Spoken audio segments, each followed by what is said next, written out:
Hello out there, crew. It is your captain speaking. We are, I guess we're not cruising at any altitude. We're stuck.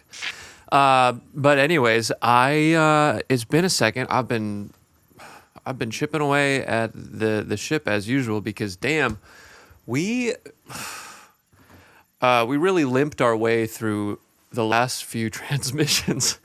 With all the tech problems. And to be honest, I should have known that this was going to happen considering what happened with my conversation with my sister.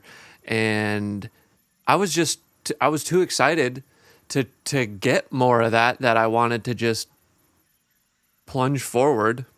Plunge was a weird word choice.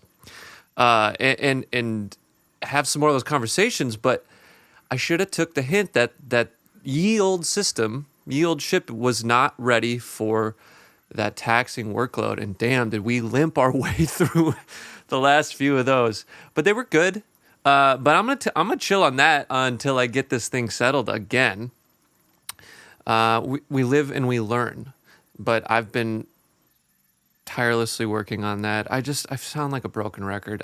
This is not new news to any of y'all. If it was fixed, I'd be not here, maybe. It is what it is. And I was eager to get a little spice of life in my life. A little spice up your life, if you know what I'm saying, to all my OG spicers out there. Are Spice Girl fans called Spicers? Spice World. Anyways, I'll never forget the first time I heard that song. Spice up your life. And spice really is. Oh, no, that's not right. I was going to say variety really is the spice of life. And that's what these conversations were. Oh, okay, hold on. That spice just reminded me of this. Okay. Rabbit hole time. I need like a little thing, soundboard thing where we hit rabbit hole time and its theme comes on. I don't know. Rabbit hole time. That should be an air horn, and it's not. I need to write that down. So making a soundboard has been on my to-do list for quite a while. So this show could use that. I think that'd be kind of fun, perhaps. So yeah. Anyway, spice. Right. Okay. Spice. So I had this thought a while ago that if you've seen the movie Dune, great movie. I'm not going to ruin anything here. I'm just going to talk about some concepts, okay? So, Dune, dope movie, right? It's about like a world in the future where the main character's family gets chosen to go to this planet that spice is harvested from. And spice is what is basically a chemical compound that is found in the sand there.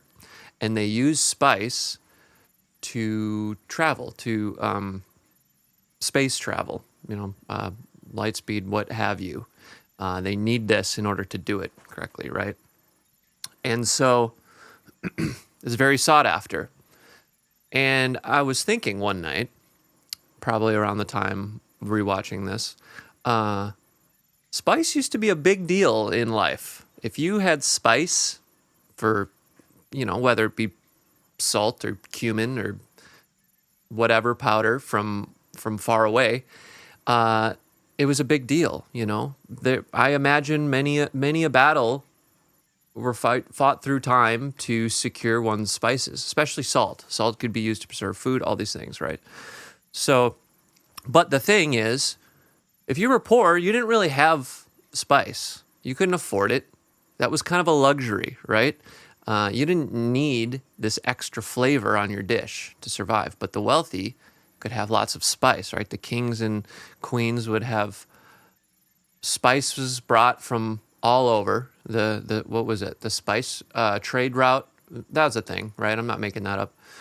Anyways, because think about it. What is spice in cooking, in cuisine? The spice of a dish is pretty much the culture of the dish. Like most foods are like the same thing, kind of. It's like meat, some veggies.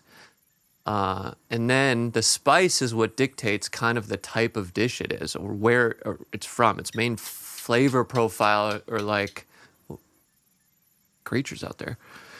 It's where the character of the dish comes from. Because, you know, if you look at Hispanic foods, then Indian foods, then let's pick some Chinese food. It's like chicken, some veggies, and then whatever spice, right? Tandoori chicken is different from sesame chicken, is different from like a fajita chicken, mostly based off the spice it uses.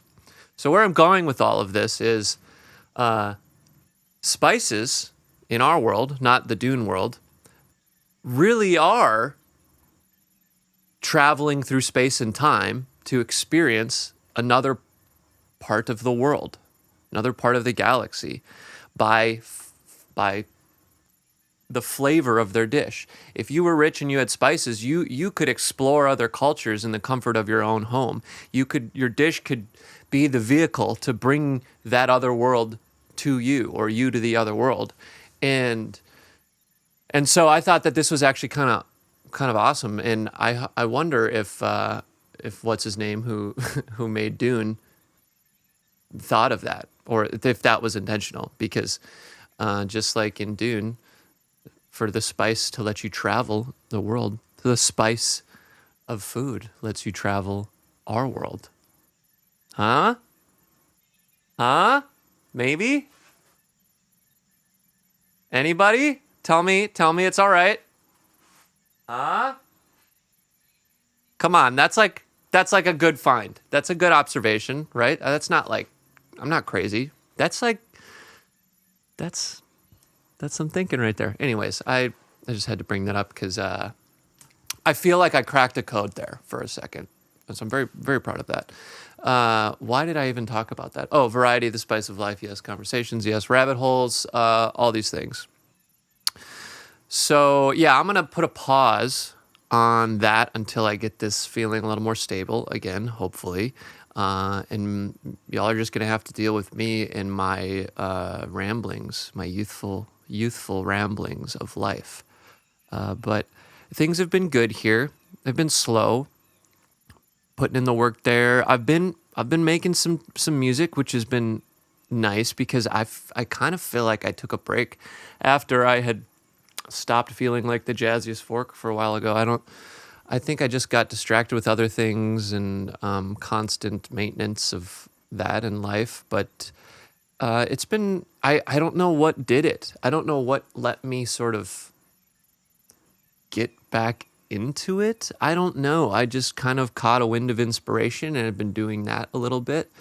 So that's been feeling kind of nice, making some progress there.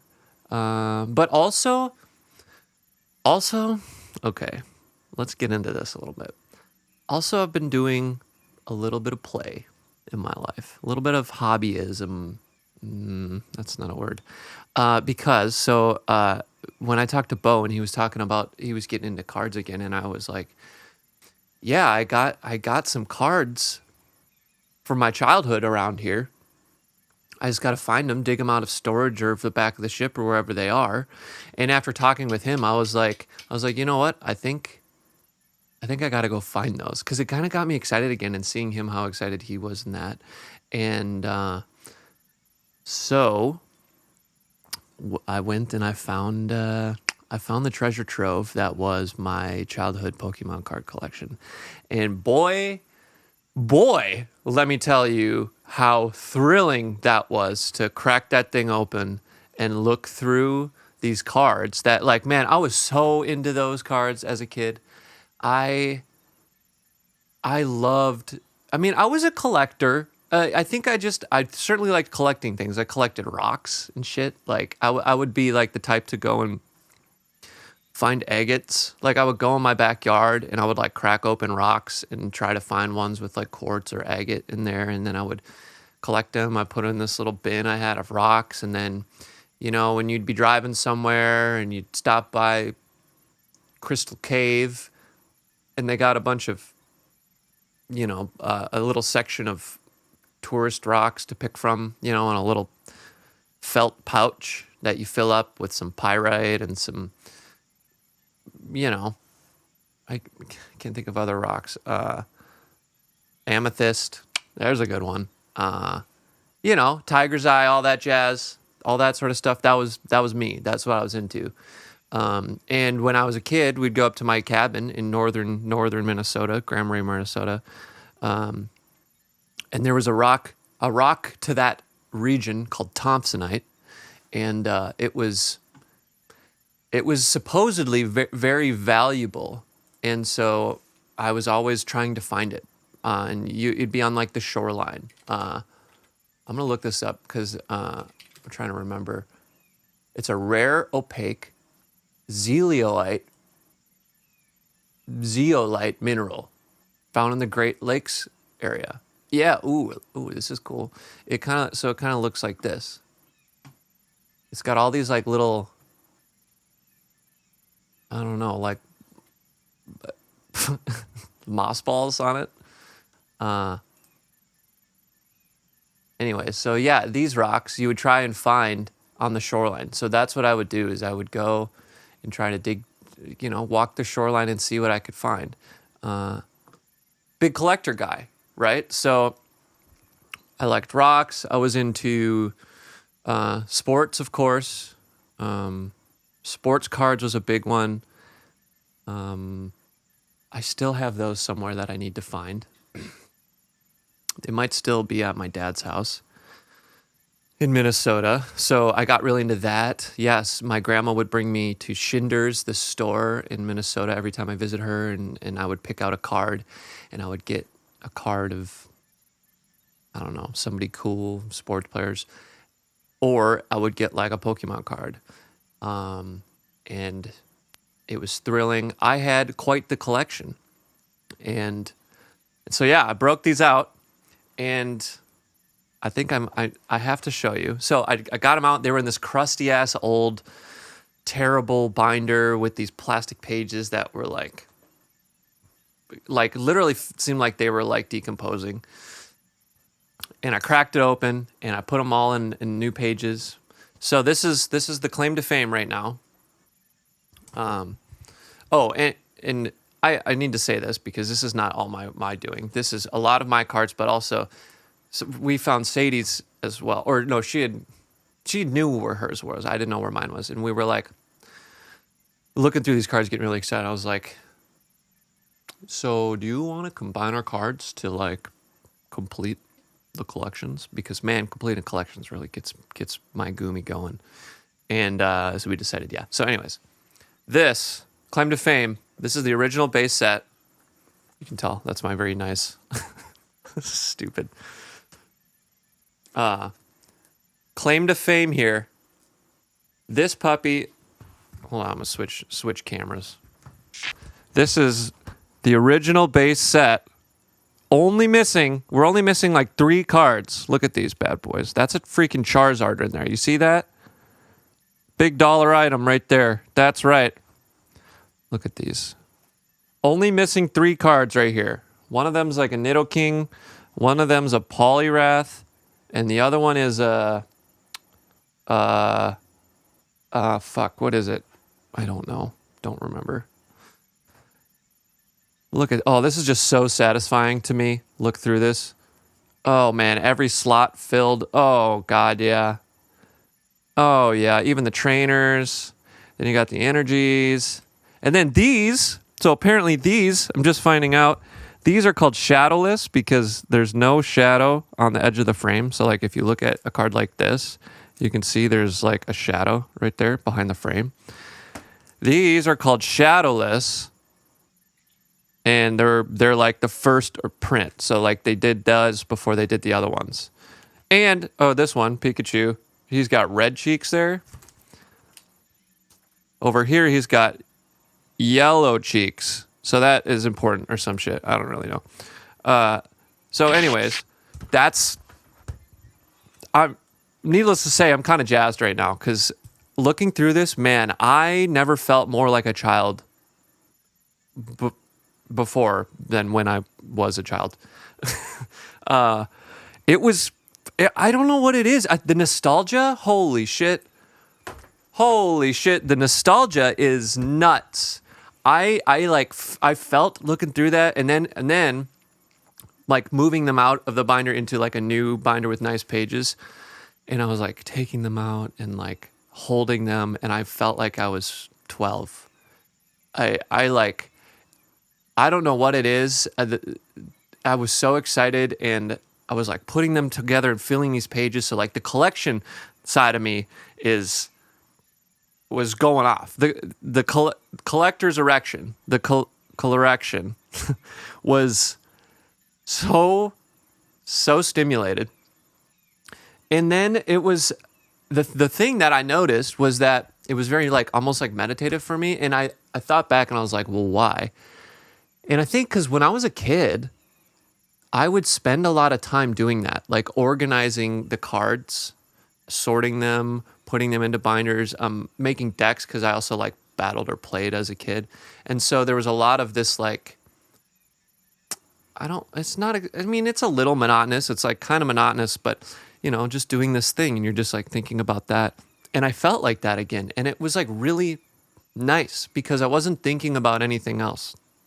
It wasn't, I wasn't distracted. I was just in the moment. I was just enjoying this thing that was just kind of simple, and it was really nice. And so, man, all these factors together really, really got me feeling some type of way.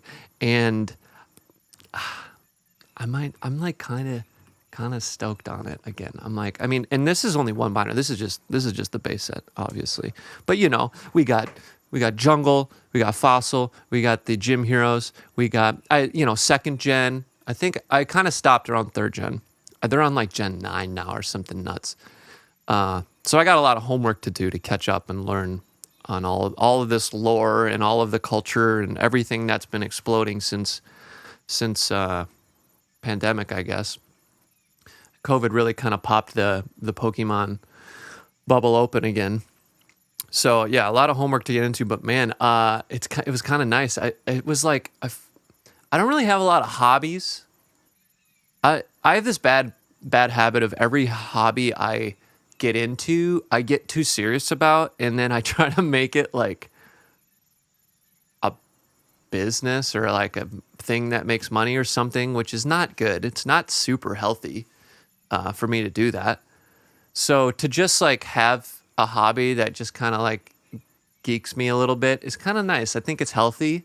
So not like I needed another nerd ass thing to get into again, but I kind of feel like I'm sliding into a Pokemon relapse. Sorry about it. Maybe that's a deal breaker for y'all, but I feel so alive. And here's what I was thinking. I also noticed this. Something inside me knew. Okay? This is where it's like your intuition, you are, that's deep inside of here, whether they're at the surface or you buried them and you forgot a little bit. They know you. They know what you need and they know what you want. And you know what my guy did? Because I've been putting in the work to dig him out, to brush the dust off, just like the cards here, to clean him out and let him come out and play. Get that little feather boy out here. You know what he did? This is a Pokemon trainer hat. This is an Ketchum hat. Unplanned. I don't know how that works, but my guy knew. My guy in there knew that it was about to be a Pokemon season again. And I didn't know. He knew. He set me up. He's like, you're about to catch them all. And boy, do I feel like catching them all now. Missing 3 cards in there. I'm going to catch them all. I swear to God.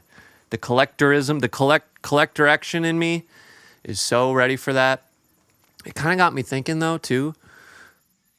I want to like, man, like I want to make something to collect, you know? I guess some merch is kind of collectible. A lot of the problem with the thing that I feel about a lot of merch is it kind of feels like trash to me. Like a lot of it feels cheap. A lot of it feels like it's going to be trash in the future. You're just like, I mean, yeah, by all means, if you want to buy it to support the artist, I think that's great, or whomever. But there is a lot of just what feels like cheap stuff being made. I mean, fast fashion's a thing, no doubt. But people don't keep it. They don't hold on to it and wear it like something they're proud of. And I don't know. I'd really like whatever I make someday to be like that. Yeah, I don't know. It feels good. I feel like I'm very picky about what I buy. I don't like buying things that I'm just gonna outgrow or throw away or whatever. But when you buy something nice, you kind of want to keep it. You want to take care of it. You want to protect it. You want to wear it. And I think that's the model. I would rather make less nice things than a bunch of cheap shit. I don't know. Yeah, that feels weird to me. So, yeah, I don't know. I've never done a merch drop. I would love to. And I don't know. Maybe the clothes could kind of be collectible in a way. I think collectible fashion's cool. Kind of like shoes in a way, like the shoe game's hot right now. But I was kind of thinking, given the card circumstance here, I was like, maybe So, okay, follow me on this one. Here's a thought I had. So even if you buy a piece of clothing, sometimes something does happen to it. You lose it, gets stolen, gets damaged, you outgrow it, gets ruined in the washer, whatever. You can't, something that you had and you had collected, you can't share or support or even be like, yeah, I had that. And I was like, well, what if every piece of clothing or like merch I made came with like a card that represented that item, because eventually something could happen to that item, but you still want to be able to be like, or to remember it or have a thing to show for it. Not like you're trying to flex on all these hoes, but you know, when you're a collector, the collectorism in you,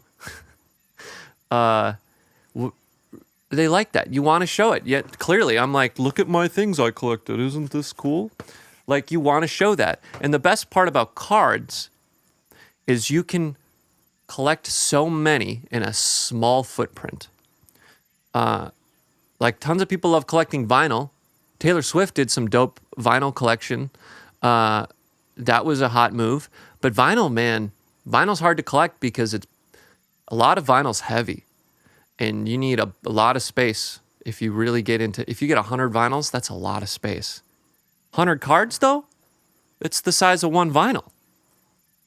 You know? So like, it's kind of like tour laminates. Like everybody I know that has ever worked shows or gone on tour that has laminates, they save their laminates. They're a collectible kind of. It showcases a point in time event, a thing you were part of, right? And that's kind of, I mean, even Pokemon's like that, right? It was like you were part of that era. You were part of getting those cards, whether it's from that expansion or whatever. It's part of a movement. And I guess I think of, or I'd like to think of, I'm spitballing here because I'm working this out clearly. Merch, like that's something you're a part of. A merch drop is something you were a part of. And you wear it to be like, yeah, I was part of that. I got that. I supported them. I love this thing, whatever. But unless you got a fat closet with 100 jerseys in it or a big hat rack or shoe rack or whatever, it's a lot harder to showcase these things you were a part of. And I feel like it'd be kind of sick to have a card accompany the merch. And like, then depending on if the item was expensive or not so much expensive, but rare, right? Like, because you can do limited prints with the clothes too, right? So you make 100 shirts. There's 100 cards to go with those shirts. That's it. The cards are just as valuable as the item itself. And then put them together, ooh, now you got a thing. But if you make, maybe there's an item a lot of people like, and you print a bunch of them because there's just demand for it. Obviously, there would be a card for each, but then the value of the card goes down because it's a common, right? That's that's what they call in the biz a common. For example, Sandshrew, he's a common. Okay, not as many made of Sandshrew as Charizard, right? That's a rare. And now these days they're into super rares and ultra rares and all that sort of thing, right? So the number made represents the rarity of the thing and how easy it is to get your hands on it. And both, I think, have value, right? You need a Charmander, a common, to evolve into a Charizard. So you got to print a lot of them to get them out there.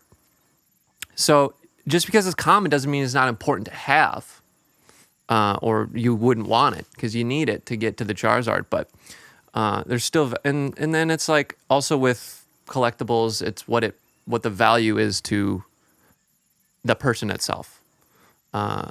Sadie,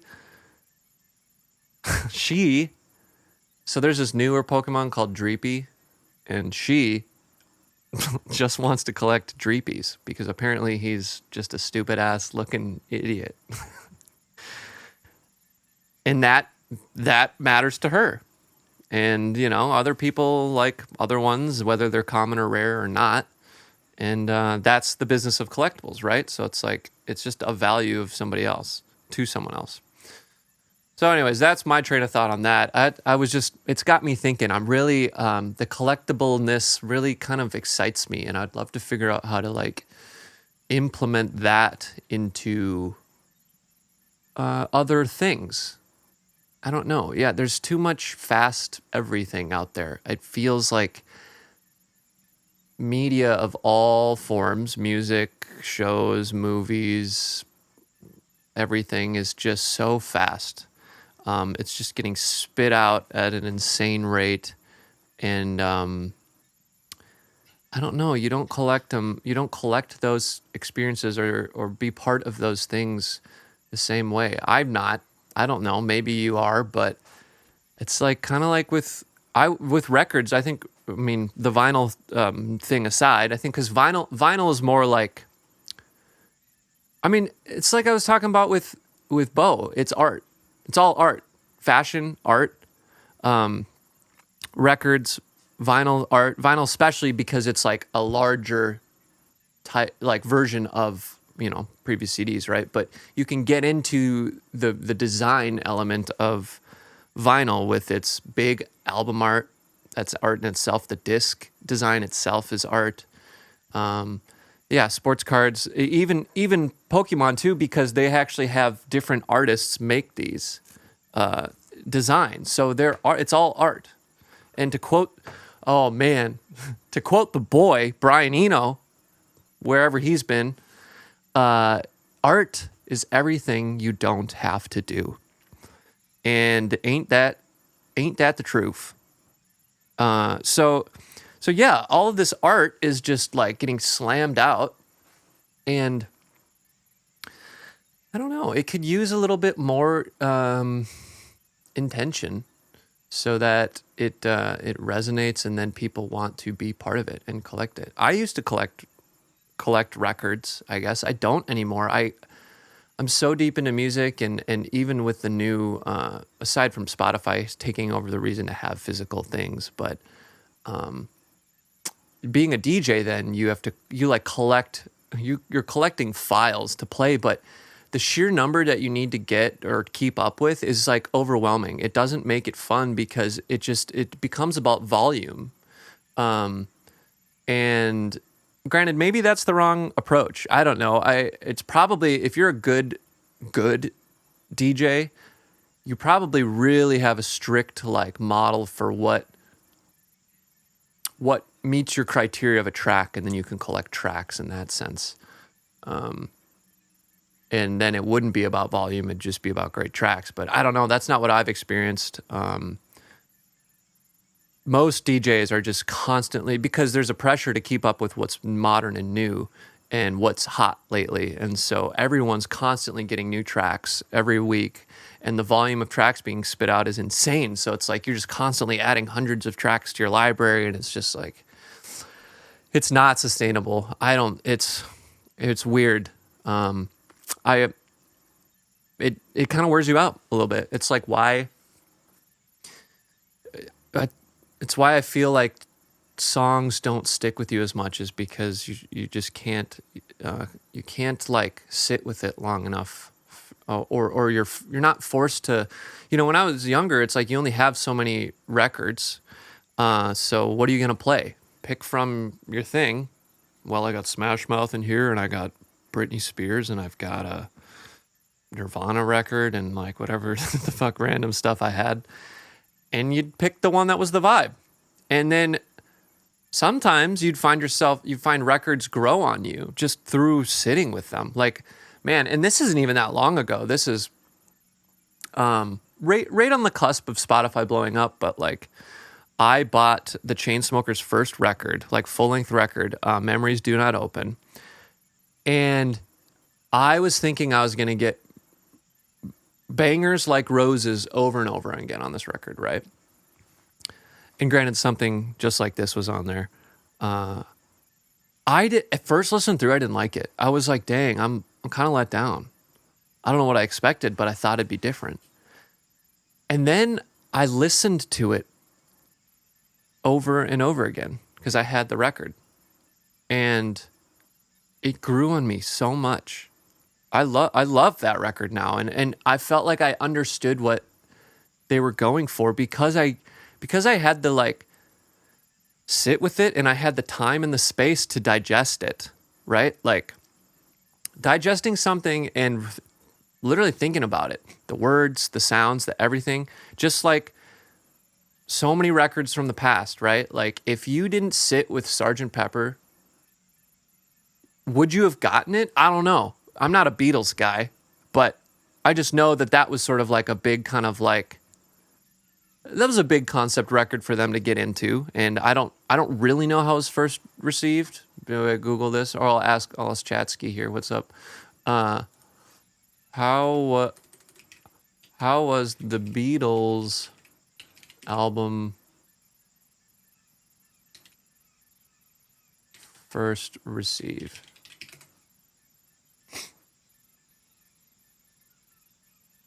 Oh, this says overwhelmingly positive reception, praised as revolutionary and groundbreaking.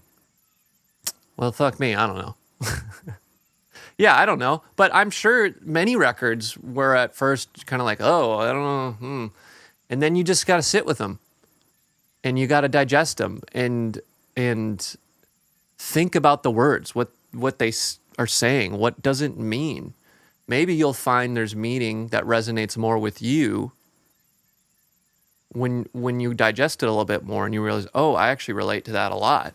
I actually really connect with that or multiple songs on this record, because this record has breadth, and there's probably reoccurring things or themes or concepts that the artist is digging into that resonate with you at that time of your life. Or maybe they didn't then, and a couple years down the road they do. So I don't know. I guess where I'm going with this tangent / rant is I really feel like that to be able to sit with something, whether it be you're forced with it or you choose to, really makes a difference of how you feel about the thing, and then how you, if you want to you know, then it resonates with you feeling like you were part of it. You want to collect the record. It means something to you. It resonates with you. There's nostalgia. It's a favorite, whatever. But you can't do that. It's a lot harder to do that these days. It's at least how I feel. Like I don't sit with songs nearly as long because there's just a whole onslaught of music being slammed into the funnel to get digested, and I constantly find myself going back to artists that I grew up with more than new artists I find now. Like still to this day, my favorite artists, like it's very rare that a new artist comes along and they're like enter the favorites, the top tens, right? Latest one to do that probably was Odessa. They really blew my mind wide open. But part of that was me seeing them live. Seeing them live completely redefined what I thought electronic music could be, and gave me so much like to think about and inspiration. So that's like the most recent one. Probably that and like an Millennium, but even before that was the Chainsmokers. But the Chainsmokers have really stuck with me because they do records. They do big records. So does Odessa. Full records. They're constantly growing and changing and evolving. I love that with artists. So many of the newer artists I see these days, it doesn't feel like that. It feels like they kind of get stuck in like the thing that got them known, and they just kind of spit the same thing out over and over again because they don't want to lose the thing that made them known.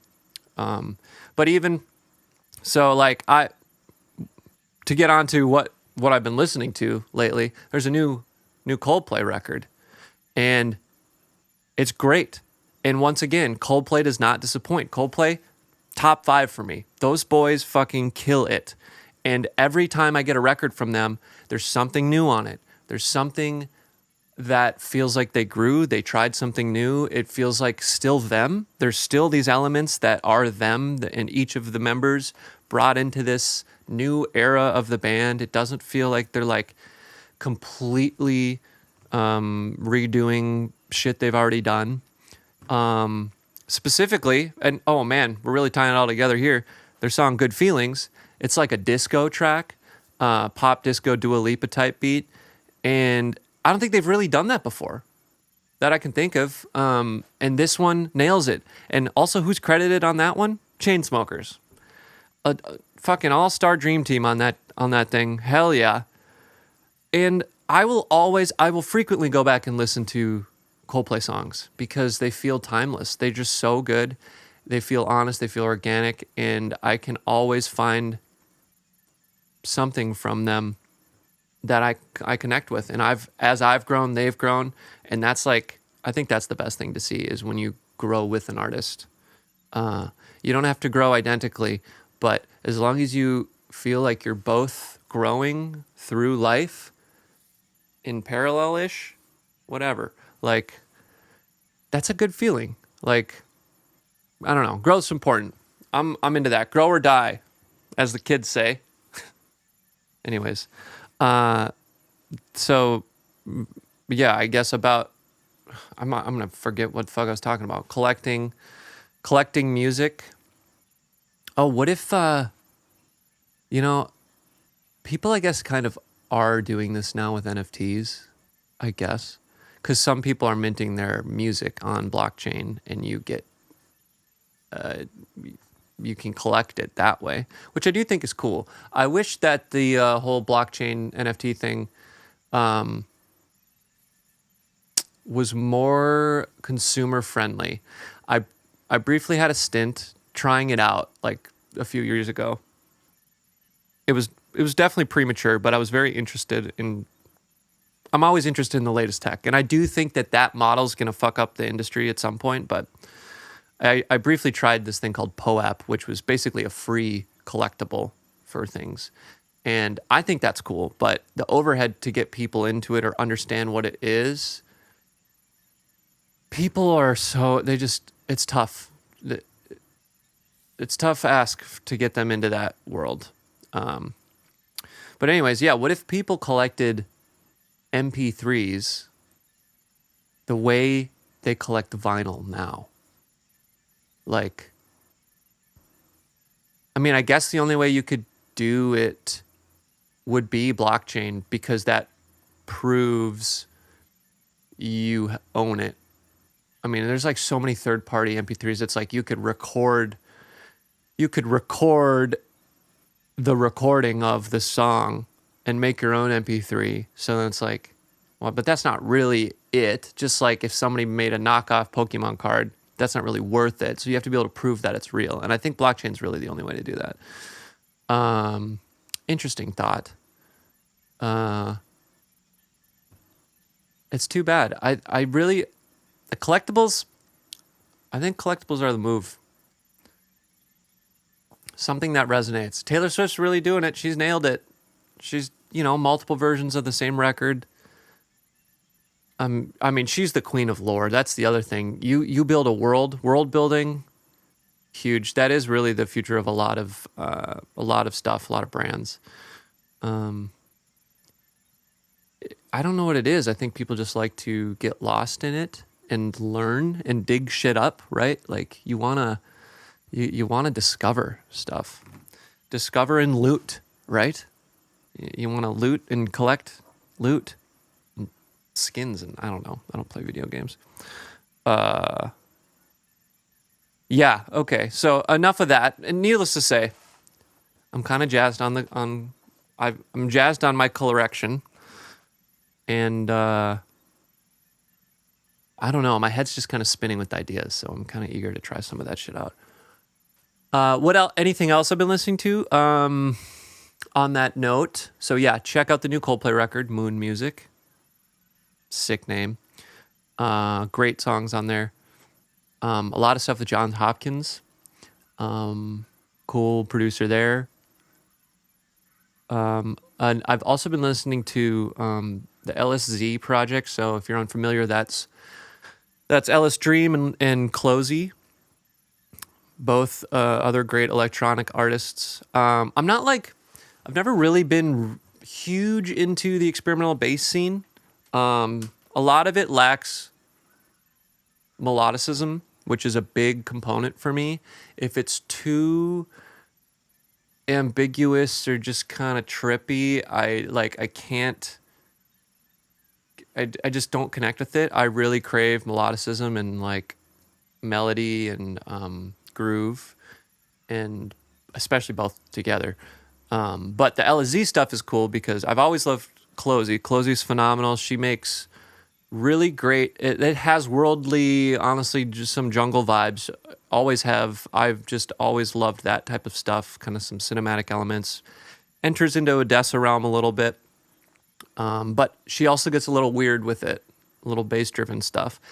Ellis Dream, never really listened to him. Never really got into it, but I actually really admire his project a lot. I think he has a really positive message. I also, if I'm not mistaken, I think the Ellis Dream project started when he was like, I don't know, mid-30s, late 30s or something, and I think he's like 40 now.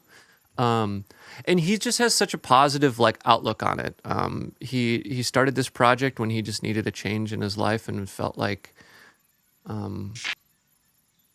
he was looking for purpose and direction. I'm paraphrasing.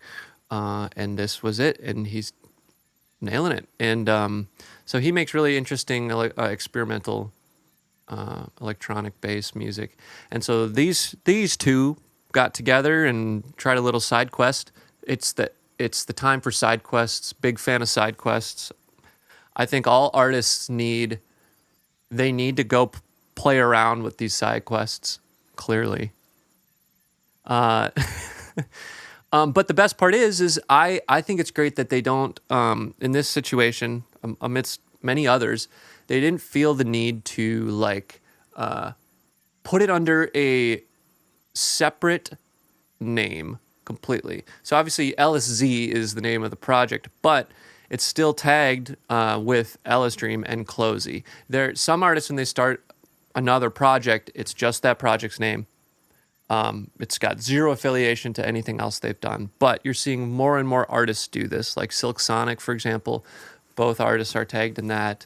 Bronson, Odessa, and Golden Features, both artists are tagged in that. They really do feel that the sound of who they are as an artist is just as part of this new project as the project is its own thing.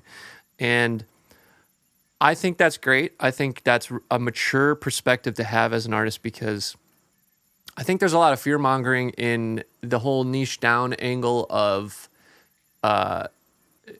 it's like compartmentalizing who you are. And I've struggled with this, but feeling like you can't be a certain part of you because it's too different from this other part of you. And so you have to separate, put everything on a new channel, make a new thing, put it over here, really curate the content to be this thing. And I think long term there's big effects for the psyche like that. And we're not going to figure that out for a while, but if you can muscle through it and embrace all the shit that you are, and these artists doing that, I think, is a great example of doing that, not hiding from these other aspects or these other side quests that make up their identity. And because these projects, like an LSD, for example, is gonna create their own identity as LS Dream or Closey as much as it creates this new identity. So you can't pretend it's not important in that. And so that's what that feels like to me. I guess another one on my list, I realized, so Leora is a project that involves multiple artists, Soma, Jules, Yuma, and Magnus. I think it's all four. Maybe it's Soma, Jules, and Yuma. But they put out this record called Labyrinth for this project, Leora. The song Blame, great. The whole record's cool. It feels very much intentional. Again, we'd love intentionality here, and it's got some great sort of deep house, jungle, Afro vibes up my alley. Cool to see the collaborative side quest again. I don't know. I'm into that shit. I'm fucking into it. So those three things, check those out. Yeah, I mean, that's enough of those. I don't know. Those are my ramblings so far. How are you? That's all I got, I think. It's weird because I feel like I just rambled for how long? 45 minutes. Holy shit. That did not feel like that at all. Okay. Yeah, I just felt like I was going, and then it just ended. All the thoughts stopped, and I was like, well, now what do I say? I don't know. It's weird. Sometimes I just black out and talk for 45 minutes. Yeah, well, that's what's going on here. I'm gonna probably get back to work here, chip away at this a little bit more of the maintenance on this thing. I got a handful of other things I'm working on. I'm low-key building a database app for me, just because I'm a nerd. So that's been really stimulating my brain. It's been that, making tunes, and collecting them all. So yeah, things are well here. What more can you ask for? Just keep figuring it out, y'all. You'll get there. We'll get there together. I hope you're doing well from wherever you are in the planet, from my home to yours. and as the principal in my middle school always said, make it a great day or not, the choice is yours. God, that's some propaganda. Anyways, all right. Thanks for being here, crew. Captain's log signing off. We'll see you soon, and catch them all.